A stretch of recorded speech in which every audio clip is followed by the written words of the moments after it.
Two, three.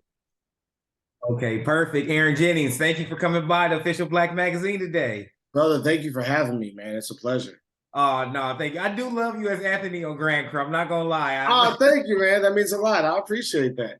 I can see myself in a lot of him. He's very particular. He's a little OCD. But Yeah, the good thing is you have your character. I'll just say that with Anthony, he's one of those characters where he's not your typical type of, black upper echelon where he doesn't like, how you have these characters sometimes where it's like they feel like he's not black enough, where he's just very particular. He's just very sure. particular. He's just Yeah. No, but he's still down with the get down. yeah, He still knows what's definitely. up.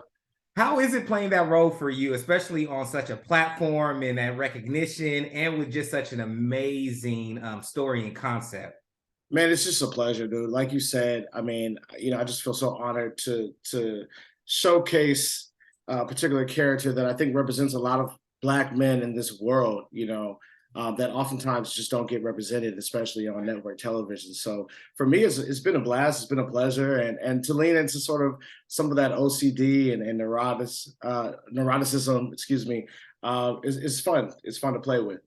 No, definitely. And what I love about his character too is that he's that way, but then he is still very, very black, because Yeah, sometimes we get in media where your character usually would have like non-black like girlfriend, or there's right. layers to him where it's just like, no, this is just a particular black man, and we're not doing anything else besides that. Absolutely. I mean, to quote the pilot, his layers have layers. So it's Yeah. like, yeah, it's man. I mean, I'm just so happy. Like I thank Phil Augusta Jackson, the creator of the show, all the time. I'm just like, man, thank you for giving me this opportunity. You know what I mean? It's really quite fun. Nice. Take me back to when you auditioned for this role. When you read him, did you two, one, did you feel like, man, I see myself in him? And then two, did you go, this is that role. I know this is my role. Well, funny enough, man, I actually read for Noah first, Oh which is wow. played by Echo Kellum, who he does a tremendous job with that role. And then I tested for Wyatt first. Oh wow.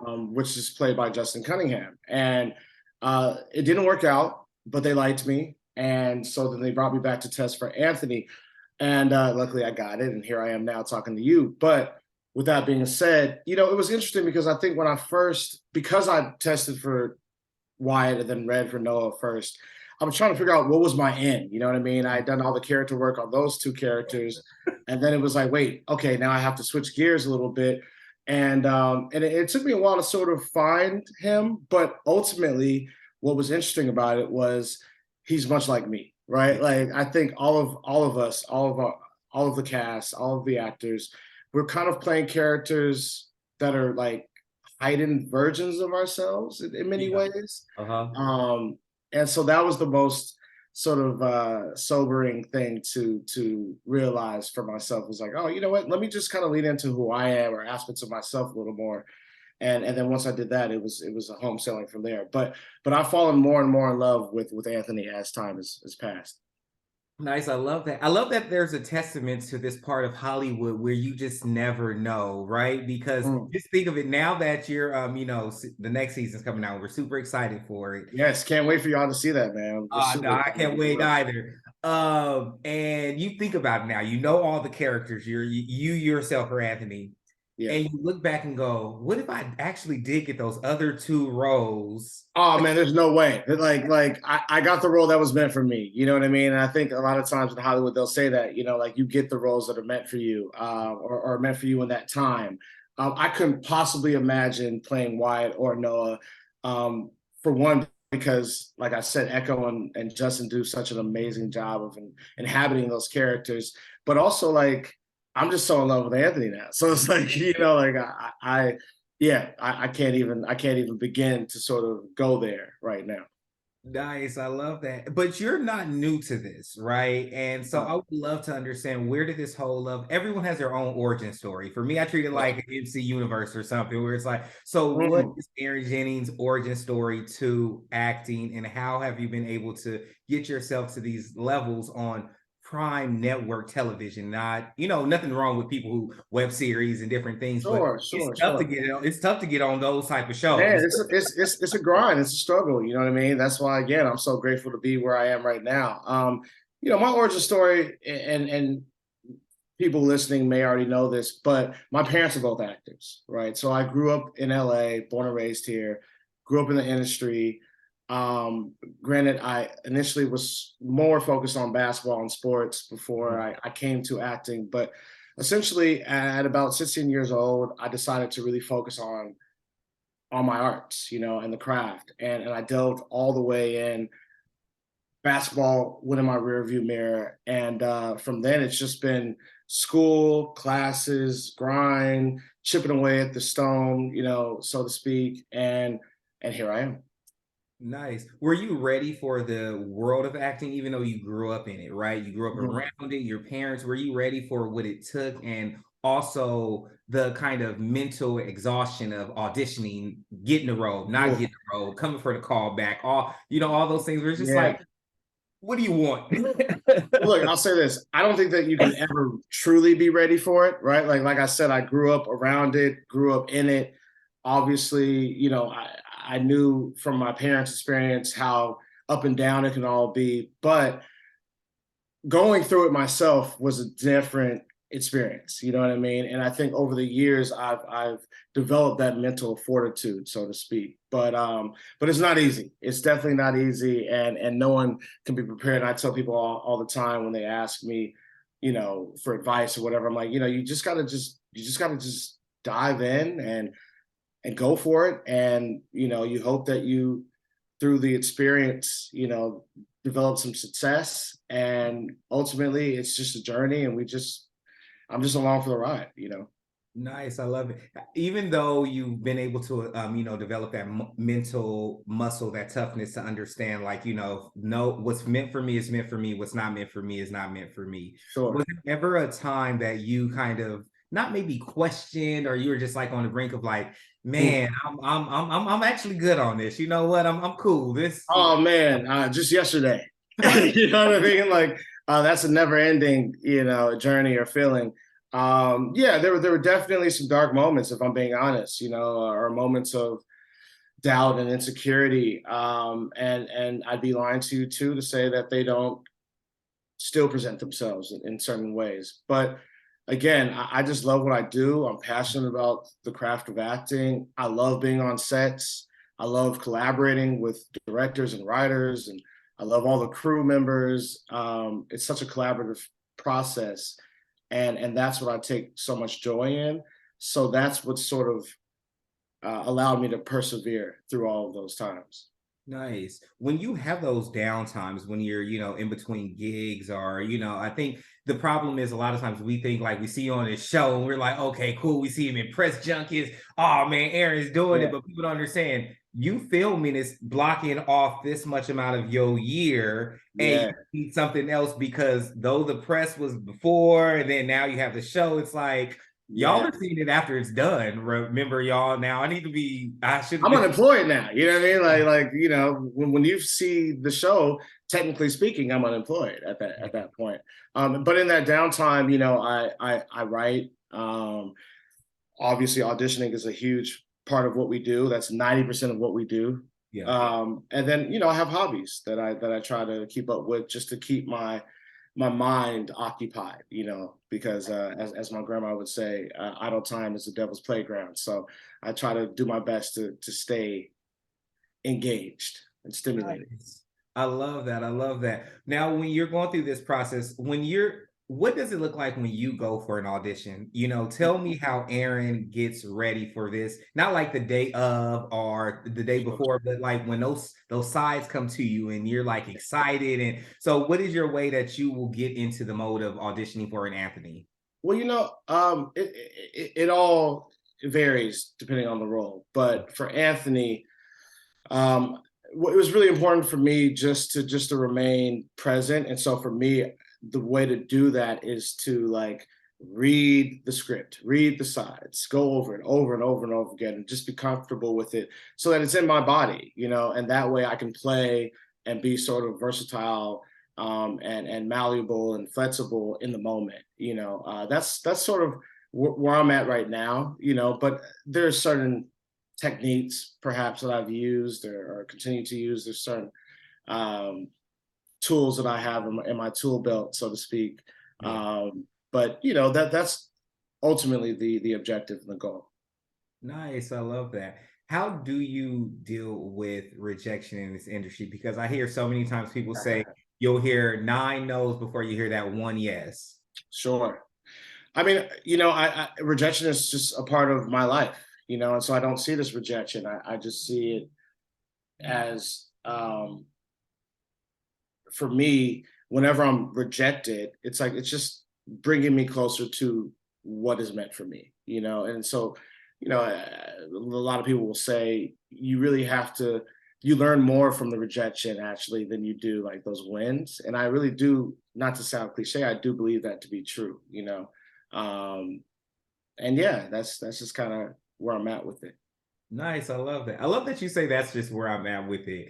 And the reason I love that is because that's like a statement saying, like, right now I'm in this present Yeah, this moment. is where I am right now. I'm good, and I love that about it because it's so important to be present. Mhm. Speaking of being present, how important is it for you just to be present in your life and not always focused on, the next row? You have to keep the lights on. It's hard because it's not a 9 to 5 where you can leave work at work. You Right. constantly you got that bill due while you have this audition and waiting for the callbacks. So how do you stay present through it all? I think my family and my friends, you know, they ground me, they support me, they're always there, and you know, life is bigger than what we do. It's about you know the impact that we have on the people that we love, and so I just kind of lean into that. I just kind of allow that to be the focal point when I'm not working, and even when I am working, you know.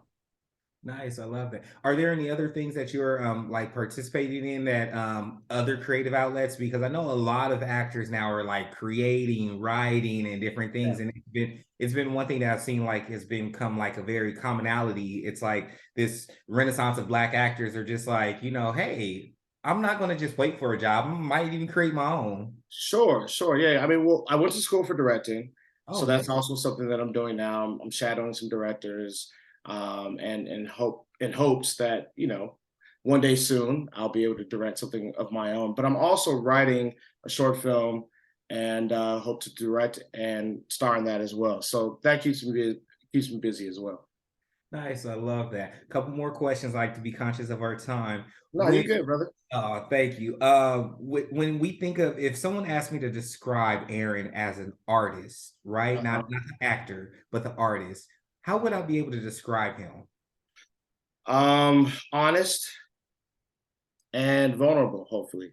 Um, that's at least what I strive for is to be honest and vulnerable.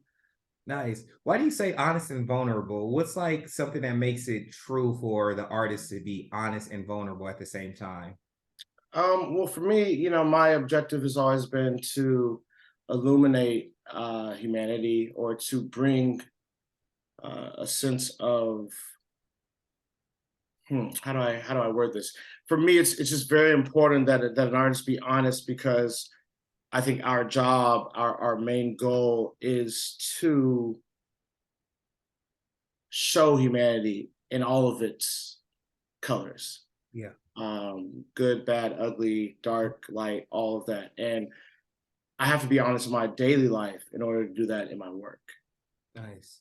I love that. I love how it's like life imitates art. So there has to be that honesty, that vulnerability, that like Aaron Absolutely. has to be able to show up without any of the baggage of the day. I had a teacher once who told me, you know, if you can't be vulnerable in your daily life, then you can't possibly be vulnerable in your work. And I've always taken that to heart.